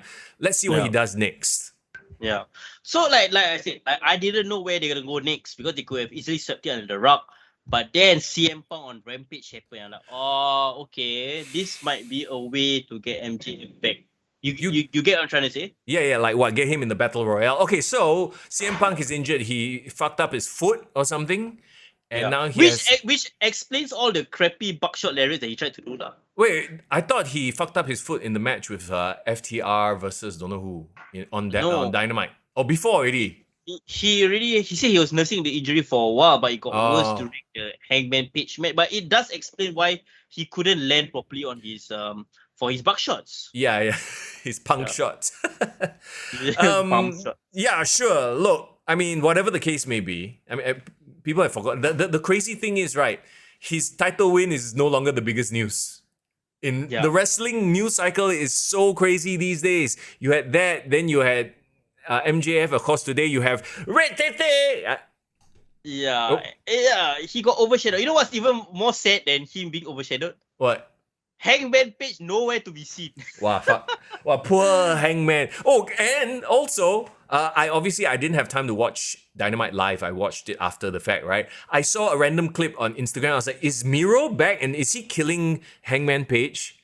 Like, I literally couldn't see properly. Then, when I actually watched it, I realized, oh, it was Johnny Elite, who apparently is like a hired jobber now. Yeah, no, the funny thing is, because MJ talk about how they're paying ex-WWE stars, right? Yeah. And then that match happened right after his promo. Purposely lah. You know that it was done on purpose. So freaking Rusev versus Morrison. Yeah, I'm a bit sad because I love Rusev and him returning after like almost half a year away should have been a bigger deal. But nobody was talking about his return. Yeah, thanks to MJF. It is what it is. They should have just put like Ruby Soho match after that or some shit like that. You want to use WWE talent? Yeah, maybe should that would have been better. But yeah, are you like, how do you feel about CM Punk having to give up his title? Is it like a Finn Balor move? Yeah, it kind of sucks, you know. But if he was already nursing the injury, then he should have known, right? Like, do you think this was all set up to create this stupid tournament? No, the tournament definitely feels like a last minute thing. Yeah. Yeah, because of the way they announced it, right? Yeah. Because for sure, like he rattled through it like. Yeah, because first of all, CM Punk cut a really emotional promo about how he had to relinquish blah blah blah blah, but he's not relinquishing it. Interim, so they want to do it UFC style, where the injured are like, okay, yeah, sure, whatever. I'm not a big fan of it. You know, just relinquish it so he can go into the title hunt again. You don't need 2 titles floating around. Whatever. So, excuse me, my lunch just came up. So now to set up the interim title, you have the number 1 contender, Jon Moxley. Okay, apparently he has the best record, whatever. Rankings mean something, apparently. Jon Moxley. So at first it was like Jon Moxley versus the winner of the Battle Royale at Forbidden Door. That was what they said on Rampage, correct? Mm-hmm. But now it has since evolved into something else. They even put out a press release. So when I saw the press release, I'm like, what the fuck? Do I need a PhD to understand this shit? God damn it, it's pro wrestling. I don't need to have a PhD to try to understand this, okay? I know why. It was so convoluted. I'm like, okay. Okay, let me see if I understand it. So now, Jon Moxley will face the winner of the Battle Royale, which will happen on Dynamite. So at the start of Dynamite, there'll be a Battle Royale, right? The winner will face Jon Moxley, and the winner of that match will face the winner of what other match? Tanahashi versus Goto at their event. What Dominion. event is it? Dominion event. Yeah. So now it'll be, the winner of the Moxley versus the Battle Royale winner versus either Tanahashi or Goto at Forbidden Door for the interim AEW Championship. So I could actually simplify this lah, because there's actually a diagram floating around the internet that simplifies it. The fact that It's somebody like had to come up with a diagram says it all, doesn't it? Yeah. So like think of it as King of the Ring style. So you have the New Japan block, and then you have the AEW block. So But the the winner of the New AEW Japan. But the AEW block has a battle royale. Yeah, AEW block is weird. There was you should have seen Twitter, bro. Fucking funny. There was actually a Twitter user that actually was complaining to Tony Khan, and then Tony Khan engaged in a Twitter back and forth trying to explain why Jon Moxley is the number one contender to this guy. And he just threw out a bunch of stats, bro. He was like, Jon Moxley is like the best in terms of singles competition, 7+0. That doesn't include his trios title reign. But the reason why Wardlow is not number one because he has suffered a loss this year. So I'm like, fuck, why are you complaining to Twitter trolls? What's wrong with you, bro? Bro, you saw that press con, right? Where he fucking lost his shit, and then like as the CEO, you would never see Vince McMahon do that shit. He's like, no, we outsold, like, and then you see CM Punk. You know what I'm talking about, right? Yeah, I saw. You saw CM Punk next to him, like he a bit embarrassed, like, hey, bro, relax lah. Hey. Like CM Punk is trying to be the fucking professional, you know, like he's the champ. He's like talking very calmly, and then Tony Khan is just losing his shit. Like, let's fucking go. Yeah, we won the Friday Night Wars. You asked the Dylan McDevitt, blah blah blah. I'm like, bro, what drugs are you on?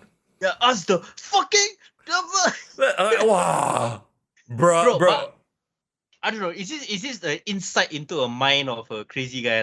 Like a genius, like a stat genius. Like, you know, like some people are super genius with numbers, but their social skills not there. Essentially, Tony Khan, no, but Elon Musk is similar, but Elon Musk is not like a crazy like talk like that. Like he's more of like he's blinking, he's twitching. Yeah. And but he's then like when he mumbling to himself, sort of a deal. So that's like the quiet genius, right? Yeah. This one is like the ADHD genius. Yeah, just like freaking faucet leaking for the blah blah blah blah blah blah. Yeah, a lot of verbal diarrhea. So like, this is why he kena kacau when he was young, right? Because of this kind of like he loves wrestling, but he's like over the get top. bullied for it, lah. He probably gets bullied. Bro, now he's a straight up character, bro. MJF versus Tony Khan. No, bro. I know that it's gonna happen.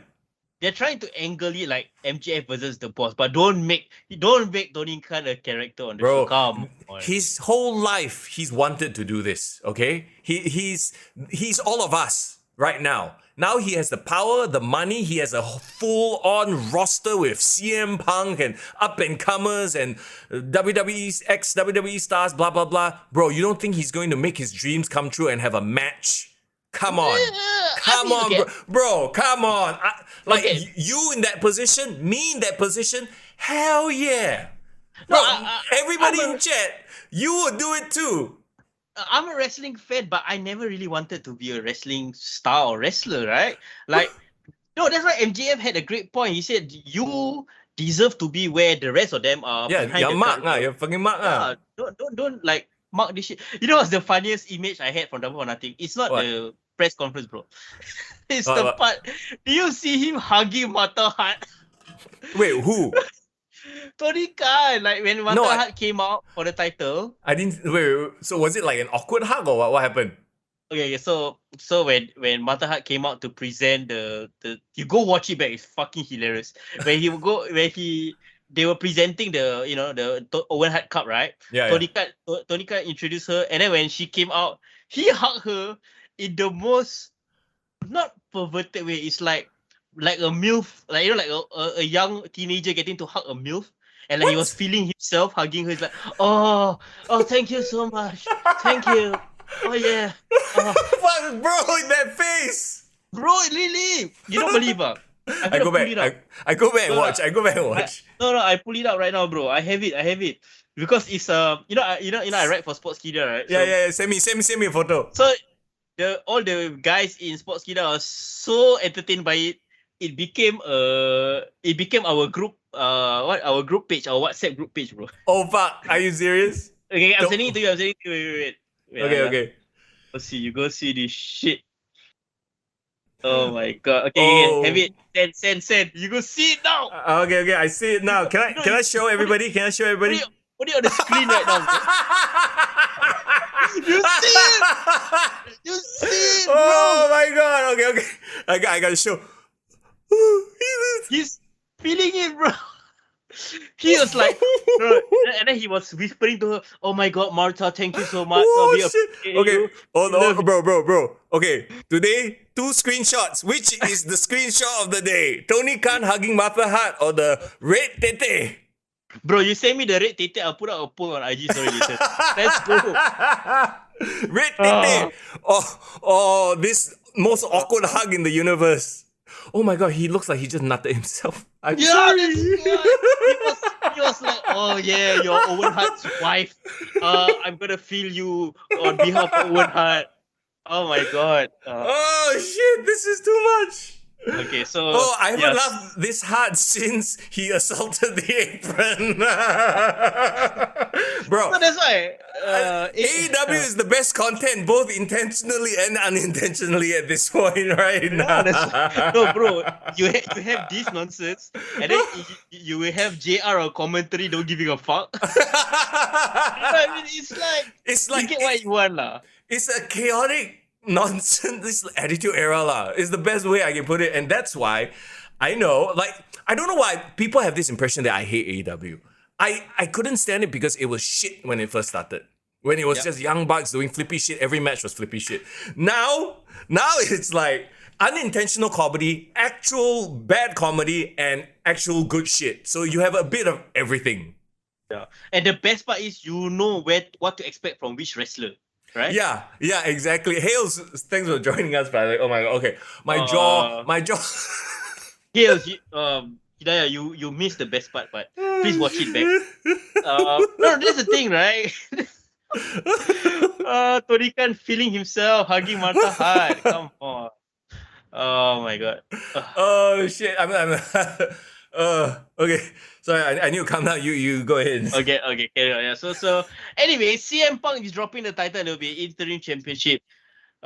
This could be the way MJF comes back. I feel like that's the best way, right? Don't you think so? So what? He's a one of the entrants, is it? Surprise entrance, yeah. In the match. But the only issue is that will ruin the whole mystique that they built up. Whether it should or work. Yeah, you're right. I feel like he should disappear for a while, actually. Right? Yeah. And If I know, I don't know what. Okay, John Moxley is the number one contender, but you know who I really want to fight for the title? Who? Okay, you hear me now. Okay, Bryan Danielson, bro. But isn't he injured as well? No, how is Danielson injured? I heard somebody say that Bryan Danielson was injured. Can the chat correct me if I'm wrong? But I'm pretty sure he is injured as well. Injured in a match? Yeah. Hold on, let me just Google that real quick. Bryan Danielson, Yeah. In the meantime, I gotta post this shit, man. Fucking funny shit. Oh my god. Okay, there you go. Boom. 12 hours ago, AEW's Bryan Danielson is injured. AEW star Bryan Danielson injured, and the severity is unknown at this moment. Why? He missed a meet and greet today, and a member of the staff told the fan that he is injured and not able to fly. Comes on the heels of CM Punk's injury, probably picked it up at Anarchy in the arena. Scorpio Sky is also dealing with a strained muscle in his knee. Well, I mean, the good thing, I guess, if you could call it a good thing about AEW's roster is actually they are in a position where anybody could take these roles up, right? Yeah, they have a deeper roster. I mean, they have more over wrestlers in their roster than WWE, right? Maybe that's a better way of putting it. Yeah. Yeah. So, okay. No Bryan Danielson. So who? I mean, Moxley versus Tanahashi again, and then you have Moxley versus Goto, and then could we possibly have one of the New Japan guys winning the interim AEW championship? You don't think so? Well, look at you. You're like, no way, cannot. Nah, do you want to hear Tanahashi cut a 5-minute promo on Dynamite? You tell me, bro. So, okay, that's the other thing I realize right now about this whole Forbidden Door. For us, smarter fans, educated fans, and I'm not even educated in the ways of New Japan. You all know this, right? And I realized this immediately. Tanahashi comes out. Remember, he had was it on Dynamite? Yeah, it was on Dynamite. He comes out on Dynamite, right? Yeah. The commentators are gushing about him, but I feel like if this were the WWE, they would put up this incredible video package, show all his highlights and the, like Tokyo Dome, fireworks, streamers, blah, blah, blah. Like when he came out, it just felt meh. And then he just, he did whatever his pose is. I forgot his pose. And it didn't feel like it was a big deal. Like for people, like a casual who have never seen New Japan, I'd be like, who the fuck is this guy? Yeah. The thing is, as we go towards New Japan, I realize that's the issue. How are they going to build matches or feuds or rivalries when they can't speak English and they have to appear in US soil, and like how are they going to promote their matches? Right. How are they going to set up angles, right? One of my biggest issue as well is like, so you're going to have a New Japan guy challenge the AEW championship. Then do you have an AEW guy challenge for the New Japan Championship as well? Is that how it works? Or is that gonna be a combined inter title match? Yeah. I don't know. Maybe they can do title for title, and then fucking Kenny Omega is the surprise entrant. He goes all the way and he faces off against Tanahashi, and then they could do the whole he's been at New Japan before. Yeah. Or maybe Adam Cole. Don't even get me started. No. Bro, he was your ex-favorite NXT wrestler. Come on, give him a chance. Yeah, but it's bro, cannot lah, bro. Like, I have much love for Adam Cole in NXT.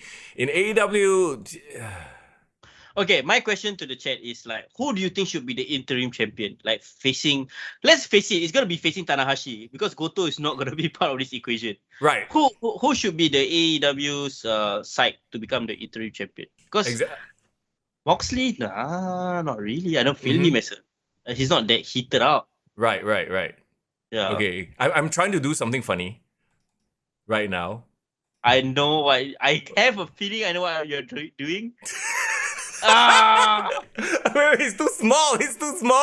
Make it bigger, bro. Let the whole world. There you go. This is our new background. Bro, but it's behind. You have to be in front of us. Oh, okay. Well, like that. Okay, for those who are listening to the podcast, you're like, what the hell are these two idiots laughing at? Well, I just made our live stream background Tony Khan's hugging Mother Heart's face. This is his Steam face, guys. Steam face? Okay, what? I think this is the best way to end the podcast. I don't know how we can continue on this, bro. I think we covered all we need to cover this week. Wait, oh shit, we need two photos up. Okay, there you go. We got red tete, we got steam face. This is the way. This is the way of the force, bro. Yeah, this is what this week in wrestling has been about for us. Anyway, the best things about wrestling. No. Okay. Where were we? How do we wrap this up? I've lost my shit already. Okay, you're done. I think we need to tap out. So yeah. So we look forward to Forbidden Door, I guess. And I'm not even, bro. I don't even want to talk about NXT in your house. It happened. Oh, bro, I tried to watch it. I don't know if I'm just not giving it a chance. But I just couldn't. Like, immediately when I turned it on, it was like that gang warfare thing, Legado versus the family. The family. I was like, what is this lame shit, Yeah. And like, I felt embarrassed. I was at my mother-in-law's place. I felt embarrassed watching it. Do you know what I mean? It's like, what is you this felt childish... embarrassed for your mother-in-law? No, for me. Like, I'm like, why are you watching this childish shit? Right? Yeah. Like, bro, I'm sorry, bro. NXT is dead and buried, bro. It's just a developmental show. It's so freaking sad. Like, I didn't know, but Joe Gacy and Braun Breaker has had a 2-month angle, and I don't even care. Right. Oh, why is this on my screen again? Oh dear God. Now it's perfect. Okay, somebody screenshot this shit. We got red tete on one side. We got. I'm more interested in this. Okay, so this is the takeaway of our podcast this week, huh? Yeah, red tete and steam face. All right. There's nothing else. I'm sorry, guys. I'm sorry. There's nothing else we can say. to wrap this up, but this is just it, guys. This is it. Okay, thank you so much for putting up with our nonsense. We appreciate each and every one of you being here today. Red Tete is a... Oh, Irvin says, plot twist, the Red Tete is a map of America. By the way, if you're listening to a podcast, this is why you should join us on the live stream every Monday.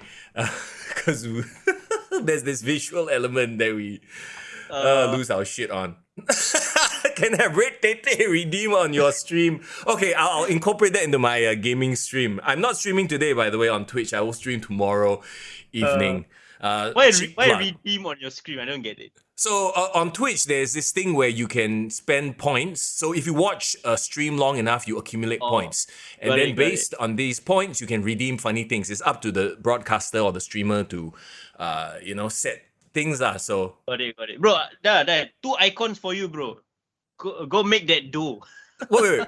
Steam face on the Red Tete. You think what? You want me to do Photoshop on the fly? I cannot. I don't have that much skill. I cannot put over. I don't have that much skill. 100,000 subs tattoo the Red Tete. Okay, I think you all please want to support us on Patreon, then you can do that. Yeah, but no tattooing of no Red Tete, huh? Oh my god, Hale says actually he looks like the child who got hugged too tight from a relative. Oh shit. Okay. Do you have anything to plug before we get out of here? Because I've officially lost it already. I need to go and take a nap. Guys, thanks guys for watching the podcast. I hope you guys enjoyed our review of Hell in a Cell. And this is our takeaway from AEW and WWE this week in wrestling. So if you like what we do, please like and subscribe. We're trying to get 1,000 subscribers on YouTube. Yeah. Get your friends to like and subscribe also. That's very important. Yes. Come join us on the Discord where we will continue this Red Tete and hug thing. We'll post it in Discord as well. And of course, we have a Patreon page. If you want to take your support for the podcast one step further, do consider. We will appreciate any amount. Whatever is comfortable to you is comfortable for us. Yeah, it will help go a long way in all our visual elements like you see right here, right now. Okay. What is next anyway in terms of the calendar? Other than it's just Forbidden Door, and then after that is Money in the Bank, right? Yeah, Forbidden Door is at the end of the month. Yeah. 2 days before my birthday, by the way. Yes, so definitely a pay-per-view to watch. Man, bro, my birthday used to be King of the Ring. That used to be my birthday pay-per-view because it was always the end of June, right? So I freaking love King of the Ring. And then King of the Ring, you know what the colors were traditionally? It was red, right? Red, no, right? It was purple. It's my favorite color. Purple, yeah. So Yeah, there you go. So everything about King of the Ring was and then they bastardized the hell out of King of the Ring. This year I get to celebrate with Forbidden Door. Oh, they better not fuck this up. I mean, okay, we will try to put a positive spin. It's the summer of MJF, not summer of Punk now. Summer of MJF. Bro, I just realized one thing. It's New Japan. You know, they're gonna give me the birthday present of shitty forearms. I give you, you give me. I give you, you give. Oh god. Najwan, please let all your let all the Grapple Max peeps know of Mr. Young's love for forearms. Please give it to him on his birthday. Fuck lah. Okay. Yeah, let's get out of here. I don't know what to say anymore. I've officially lost the plot. Yeah, we've lost. The plot has been lost on the face there and on the chest over there. Yeah. I saw the face again. I cannot. Okay, between Steam Face, Red Tete, and Assaulting the Apron, we say thank you so much for hanging out. We'll see you again next week. Next week, back to our regularly scheduled time. Yes? Yes, hopefully so. Hopefully so, yeah. This week has just been busy because of the Army Open House. I'm involved in a lot of the stuff, hosting, meetings, rehearsals, blah, blah, blah, blah, blah. Yeah, so hopefully next week we're back to our regularly scheduled timing. Actually, I don't know, is this timing good for you guys as well? That's what we want to know, right? We did a poll on Instagram already. Yeah, the poll says it's split. Half of you guys like the 3 p.m. to 5 p.m. timing. Half of you guys still like our original timing. So this is kind of in the middle. So if you guys like us starting at 2 p.m., right after lunch, let us know, man. Yeah. We can stick to this. Okay, let's get out of here. Everybody, once again, thanks for hanging out. It's Mr. Young. And it's Foreign in the building. Take care. Look at his face. I cannot. kick to the gut. I like it.